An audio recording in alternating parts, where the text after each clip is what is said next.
The red dust of Mars swirled against the thick windows of Mining Station Beta.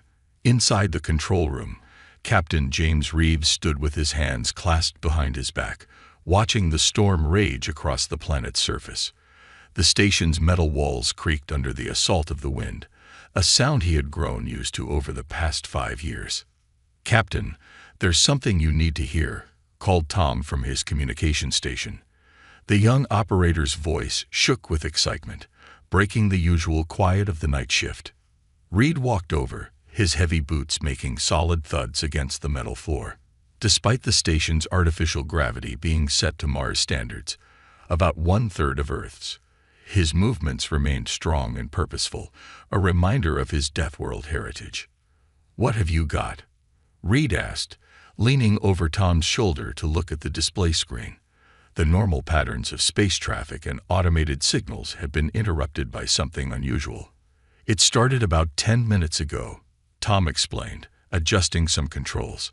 "At first, I thought it was just background noise from the storm, but..." He pressed a button, and a sound filled the control room.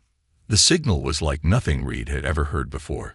It pulsed with a strange rhythm, almost like a heartbeat but more complex. Between the pulses were patterns that couldn't be natural. Someone or something had made this. "Have you run it through the translation matrix?" Reed asked, though he already knew the answer. Tom nodded quickly. "3 times, sir. It's definitely artificial, and it's definitely a distress call. The computer says the language structure matches nothing in our database, but the panic in it." Tom trailed off, letting the signal speak for itself. Reed straightened up and walked to the main display screen. "Show me where it's coming from." A star map appeared, and a red dot pulsed far beyond the edge of known space. Even with their fastest ships, it would take weeks to reach that point. The distance alone made many people uncomfortable. Humanity had only recently been allowed limited space travel by the Galactic Council, who still viewed Earth as too dangerous to join their community. "Sir," called Lisa from her station, "I'm picking up communications from the Galactic Council's observation post near Jupiter. They're receiving the signal too." Reed's jaw tightened. The Council would debate this for days, maybe weeks. Their fear of Deathworlders, humans, and other species who evolved on dangerous planets, would make them hesitate to allow any rescue mission. "Put me through to Earth Command," Reed ordered. While he waited for the connection, he studied the signal's data. Whatever sent this wasn't just lost or stranded. They were in serious trouble. The main screen flickered, and Admiral Wilson's face appeared. The older man's expression was grim. "I assume you're calling about the signal, Captain Reed." "Yes, sir. Request permission to organize a rescue mission." The Admiral's eyebrows rose. "The Council has already made their position clear. They say it's too risky to send Deathworlders into unknown space.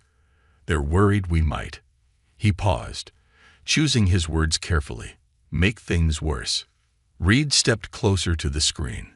"Sir, with all due respect, while they debate, someone out there is dying. We're the closest to the signal's origin, and we're built for this. Our strength, our endurance, our ability to survive. Everything that makes them fear us makes us perfect for rescue work." Wilson was quiet for a long moment, studying Reed's face. Finally, he nodded slowly. "Make it happen, Captain. I'll deal with the political fallout. How long to get a crew together?" 24 hours, sir. I know just the people we need." After the call ended, Reed turned to his staff. The control room had gone quiet, everyone watching him with anticipation. He allowed himself a small smile. "Tom, send out the call. I want the best rescue specialists, medical personnel, and engineers. Lisa, start prepping the Mercy's Edge for launch. It's time to show the galaxy what Deathworlders can really do." As his crew jumped into action, Reed looked back at the storm outside. All his life, humans had been told they were too dangerous, too aggressive, too unpredictable to join galactic society. Now someone out there needed exactly those qualities to survive. The signal continued its desperate pulse through space, calling for help. This time, the most feared species in the galaxy, would answer. The Mercy's edge cut through space like a silver arrow. Inside, Captain Reed walked through the ship's corridors, checking on his carefully chosen crew. Each person aboard represented the best of what Earth had to offer, though the Galactic Council might have used different words to describe them. In the medical bay, he found Maria Torres organizing her supplies. Her strong hands moved quickly, sorting through equipment designed to handle the incredible punishment human bodies could take. On her home in the Amazon, she had learned to treat wounds that would have killed most species in the galaxy. "How are we looking, Doctor?" Reed asked, watching her work. Maria looked up, her face serious. "Ready for anything, Captain. Though I hope our mystery friends can handle our medicine. Human treatments tend to be too strong for most species." Reed nodded. It was true. Even their basic medical supplies were considered dangerous weapons by galactic standards. Everything about humans was built to survive Earth's harsh conditions. Moving on, he found Alan West in the engine room, surrounded by tools and holographic displays. The engineer had grown up in the Australian outback, where daily survival meant learning to fix complex equipment under the worst conditions imaginable. "Captain," Alan called out, not looking up from his work, "I've boosted our engine output by 15%. Had to override some of those council safety limits, but she'll fly faster now." "Good work. Just try not to blow us up," Reed said with a small smile. Alan's laugh echoed through the engine room. "No promises, sir. But if something does go wrong, we're the only ones tough enough to fix it mid-flight." The ship's mess hall was quiet when Reed entered, but not empty. Several crew members sat studying the mysterious signal, which now played on a continuous loop through the ship's speakers. The strange pulses had become clearer as they traveled closer to the source. "It's changing," said Tom, who had insisted on joining the rescue mission. "The pauses between pulses are getting longer. Whatever's sending it, they're getting weaker." Reed pressed a button on the wall display, bringing up their course. They were pushing the ship harder than any council vessel would dare, but even at their enhanced speed, they were still days away from the signal's origin. "Keep monitoring it," Reed ordered. "I want to know the moment you notice any other changes." Later, in his quarters, Reed recorded his daily log. The council had demanded regular updates, though he suspected they were more interested in making sure the dangerous humans didn't cause any trouble. "Ship's log, Day 3 of rescue mission," he spoke clearly. "Crew performing excellently despite council concerns about our aggressive nature. No signs of the bloodthirsty rampage they predicted. Instead, everyone is focused on a single goal: saving lives."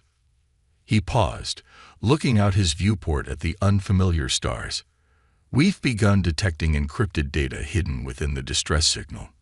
Our communication team is working to decode it, but one thing is clear: whoever sent this knows more about us than they're letting on."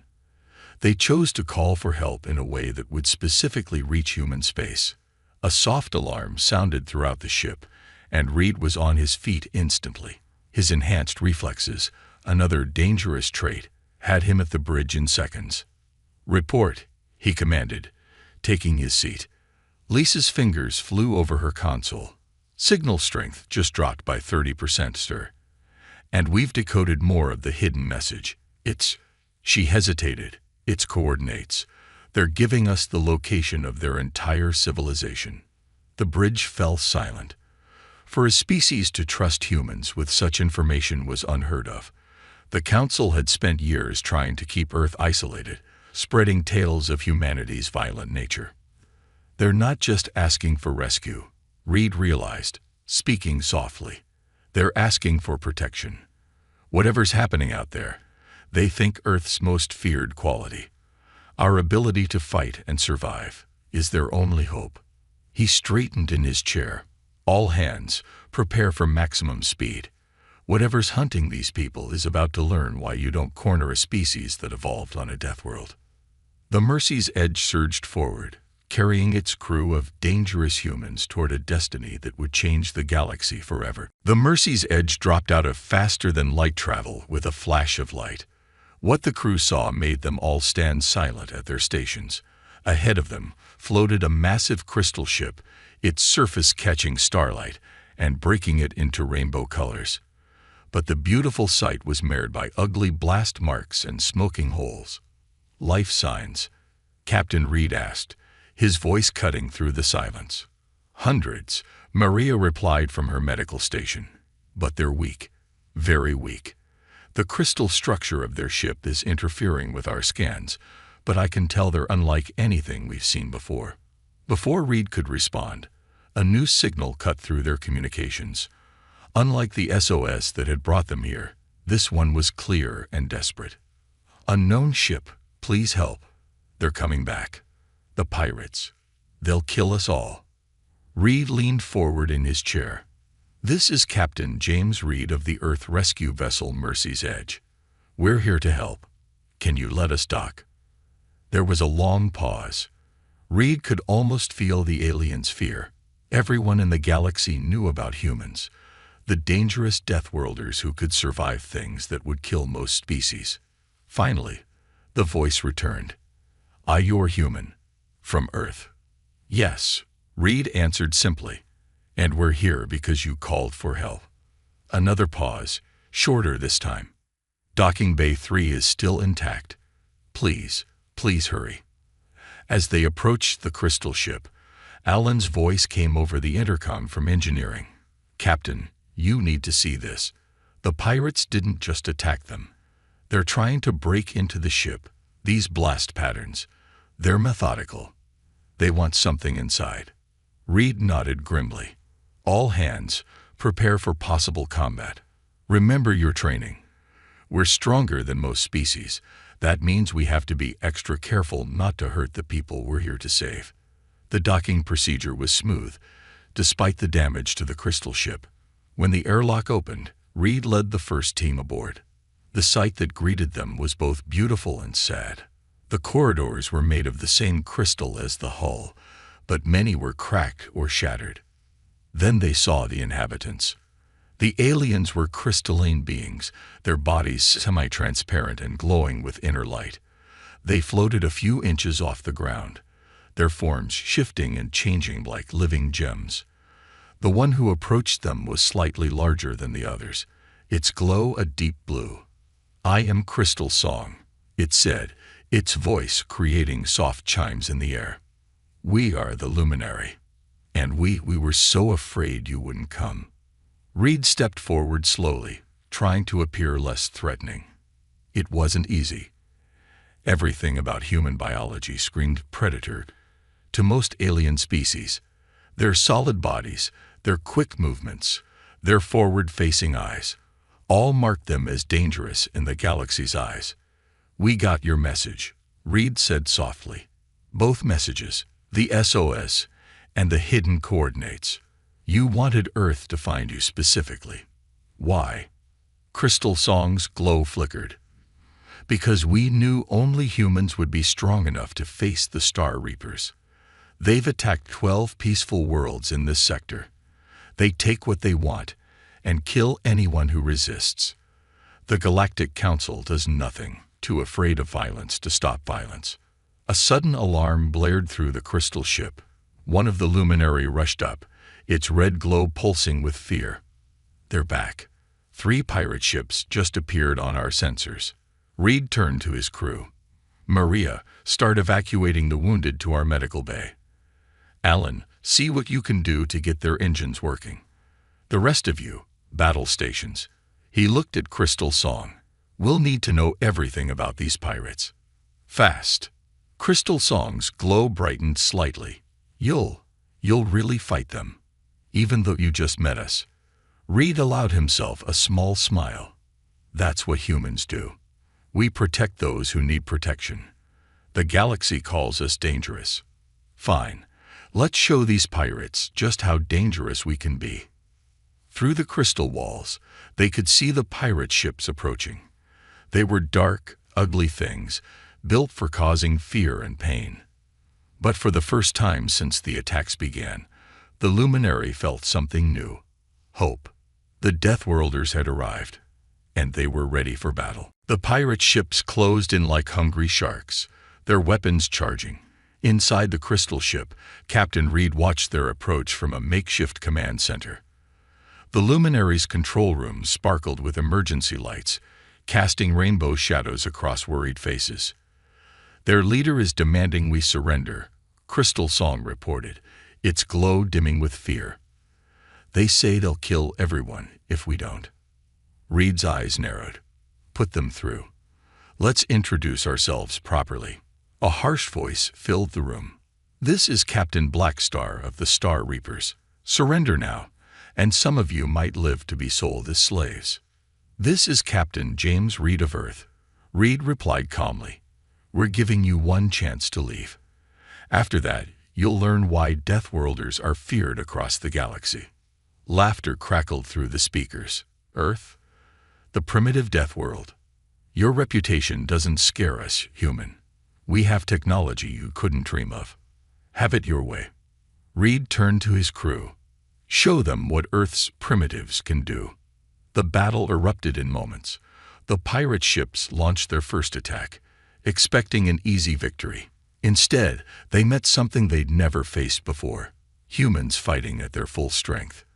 In the engine room, Alan worked with incredible speed, his Deathworld muscles letting him lift and move equipment that would have taken 3 luminary to handle, rerouting power to shields. He shouted over the comm, "They won't expect us to have this much strength left." The pirates' first volley hit the shields and faded. Their confused pause gave Reed the opening he needed. "Now," he ordered. The Mercy's Edge, smaller but far more agile, shot out from behind the crystal ship. Its human crew, able to withstand far higher G-forces than most species, pulled maneuvers that should have been impossible. In the medical bay, Maria worked tirelessly. Her hands moved with surgical precision, even as the ship shook from enemy fire. The luminary watched in amazement as she lifted injured crystal beings who would have taken 4 of their own kind to move. "How can you stay so steady during battle?" one of them asked. Maria smiled as she worked. "On Earth, I performed surgery during earthquakes. This is nothing." The pirates launched boarding pods, expecting to find easy targets. Instead, they met human security teams in the corridors.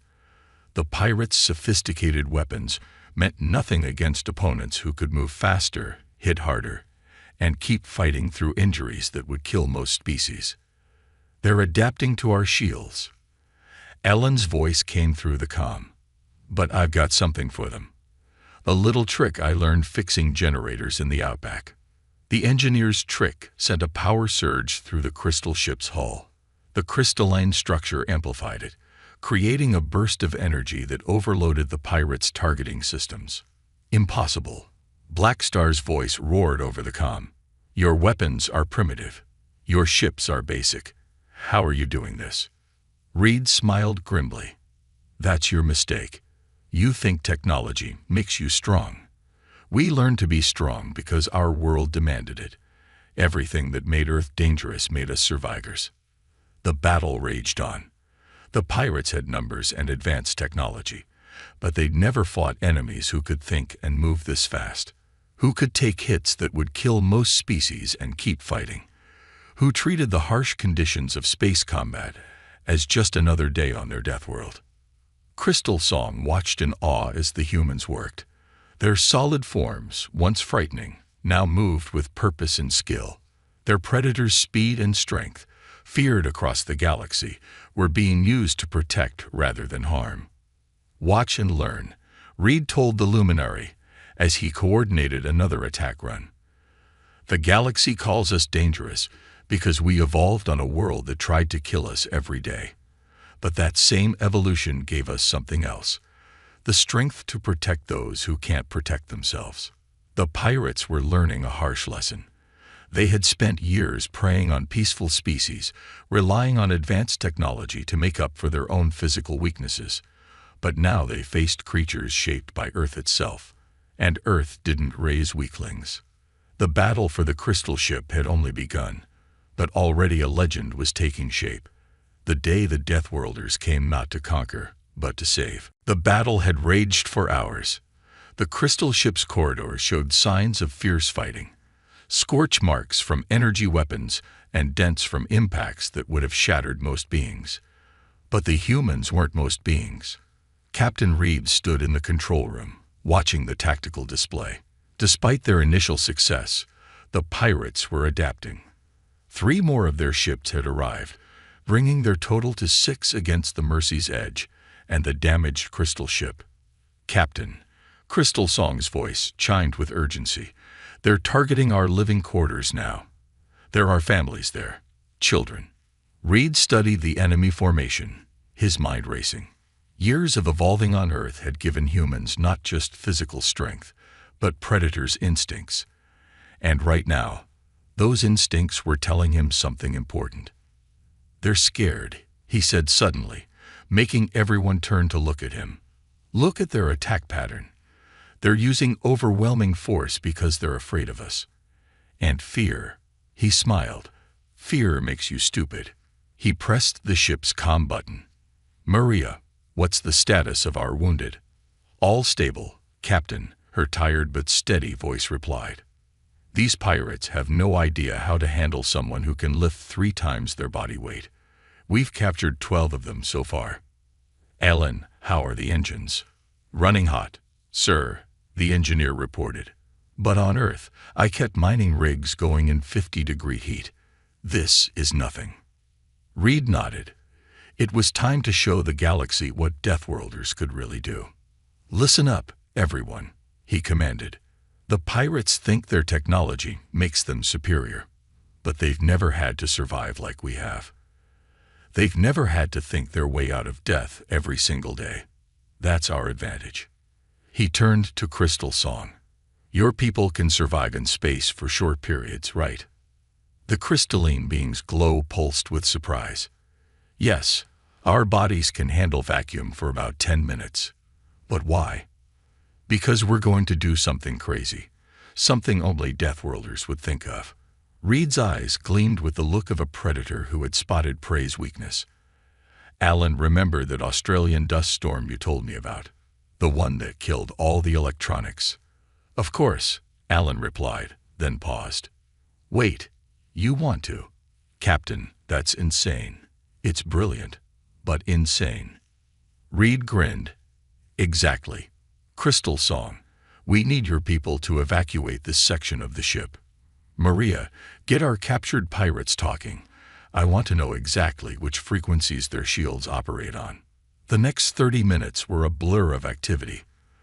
The pirates, seeing the crystal ship's power levels dropping, moved in for what they thought would be the final blow. Instead, they flew right into Reed's trap. "Now," Reed ordered. Alan triggered his modified energy pulse.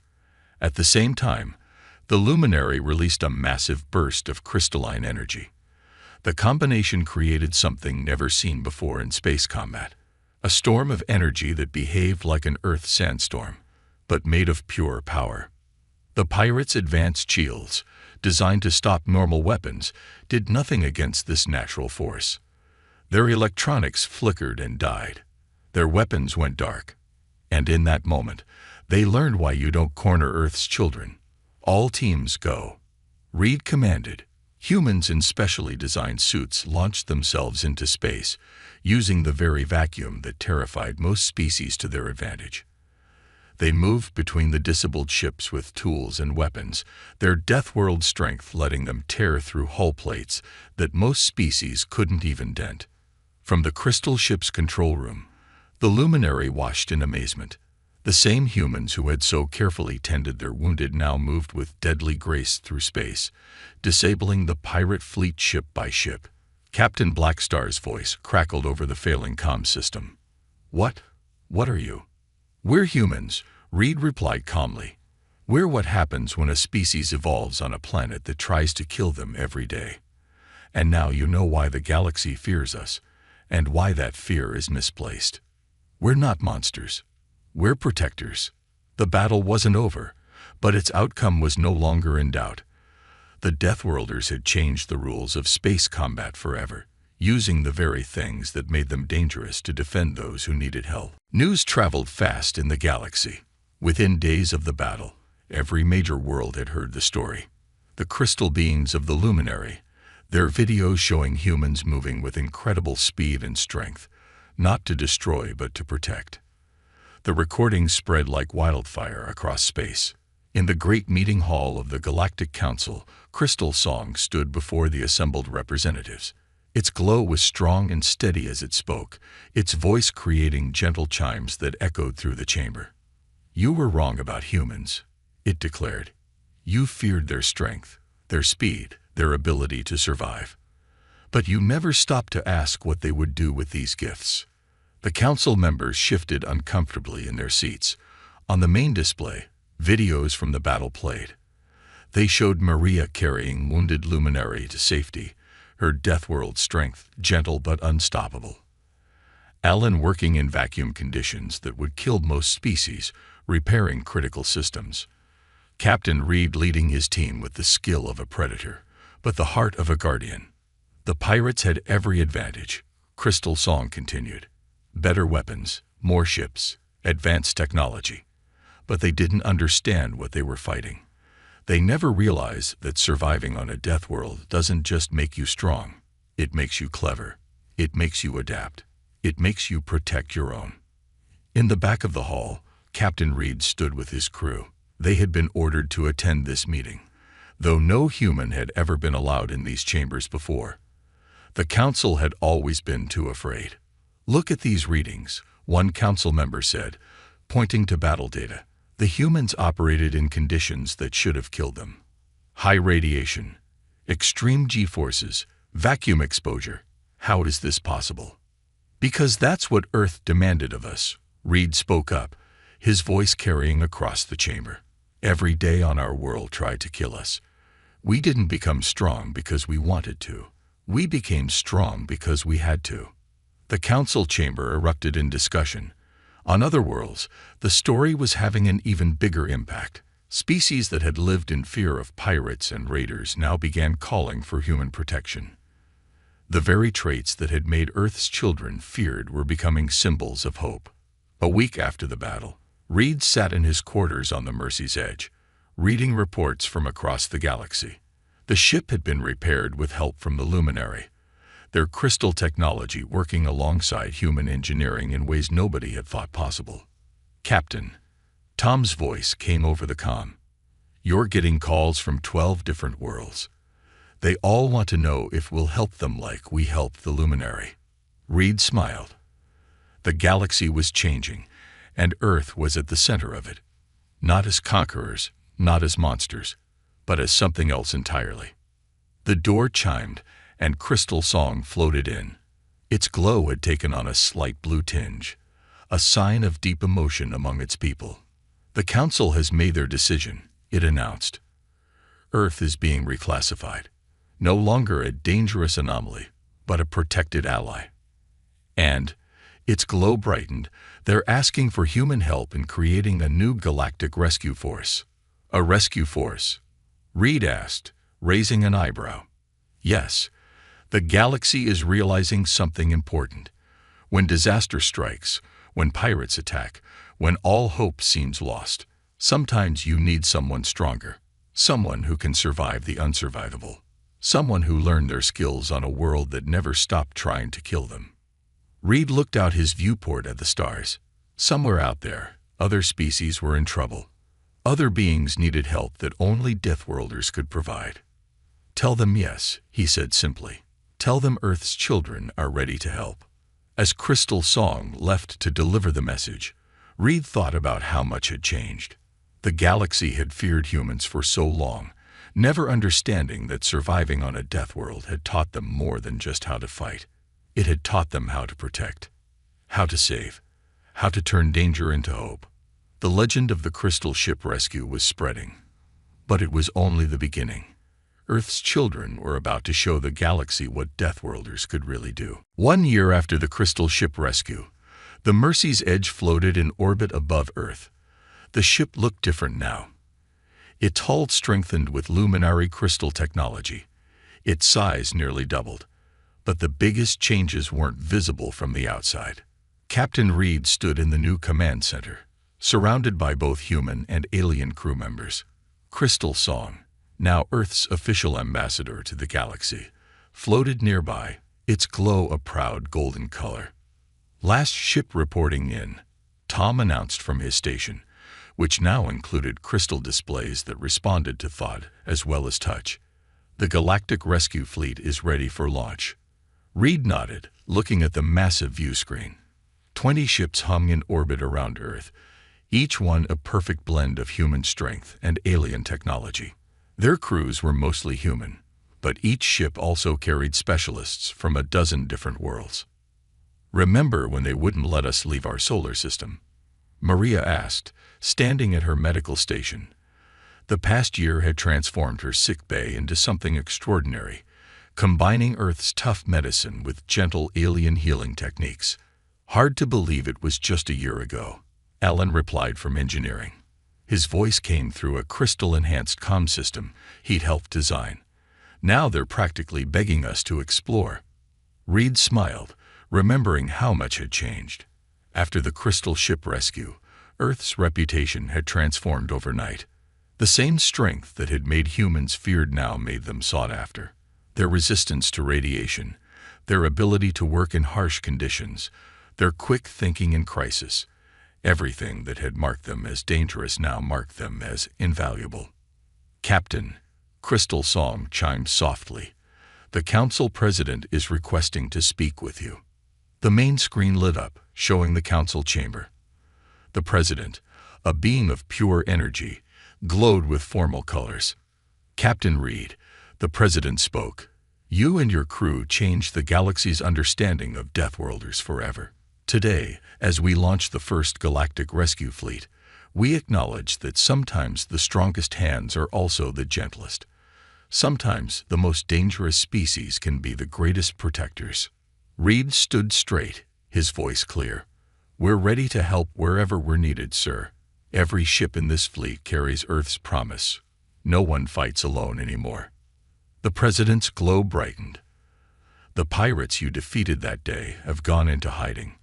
They spread word about the Deathworlders who could survive anything, who turned their own technology against them. But more importantly, they spread word about the humans who used their strength to protect rather than conquer." Throughout the ship, human and alien crew members watched the exchange. In engineering, Alan worked alongside crystalline beings, teaching them how to think like someone who grew up fixing machines in deadly conditions. In the medical bay, Maria trained alien doctors, showing them how to be both strong and gentle, just like Earth had taught her. "All ships report ready for launch," Tom announced. "First mission coordinates locked in." Reed looked at his crew, human and alien, Deathworlder and gentle species, all working together.